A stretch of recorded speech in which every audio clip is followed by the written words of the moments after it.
No wise అనే పదం గురించి తెలుసుకోబోతున్నాం. నో వైజ్ అంటే ముందుగా తెలియదు ఏంటంటే ఏ విధముగాను కాదు లేదా ఏ విధంగానూ మంచిది కాదు అనే సందర్భం మనం నో వైజ్ అనేది ఉపయోగిస్తాం. ఓకే, ఇటువంటి పదాలన్నీ నెగిటివ్ వర్డ్స్ అనమాట. ఓకేనా, మీకు ఆల్రెడీ ఎన్నో పాజిటివ్ వాక్యాలు తెలుసు, వాటిని నెగిటివ్ వాక్యాల్లో కూడా మార్చడం తెలుసు.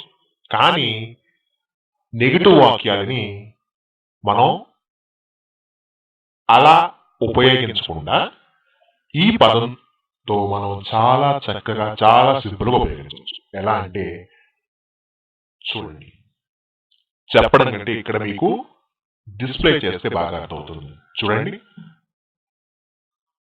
అక్కడకు వెళ్ళడం మంచిది కాదు. No wise to go there.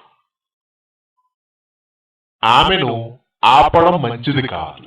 No wise stop her. నిన్ను క్షమించడం మంచిది కాదు అంటే నిన్ను క్షమించడం తగని పని. No wise I forgive you. చదువు నిలిపివేయుట నీకు మంచిది కాదు. It is no wise you stop studies. మీరు కష్టపడి పని చేయడం మంచిది కాదు అంటే ఇంత ఎక్కువగా కష్టపడి పని చేయడం మంచిది కాదు అని చెప్పే సందర్భం అన్నమాట. No wise you work hard.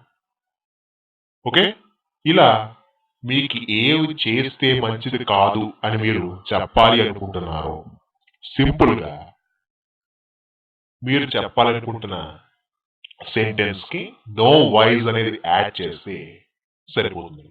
ఎందుకంటే ఆల్రెడీ నో వైజ్ పక్కన పెట్టేసి చూడండి, ఇవన్నీ పాజిటివ్ వాక్యాలే, మీకు తెలిసిన వాక్యాలే, ఆల్రెడీ మనం ప్రాక్టీస్ చేసిన వాక్యాలే.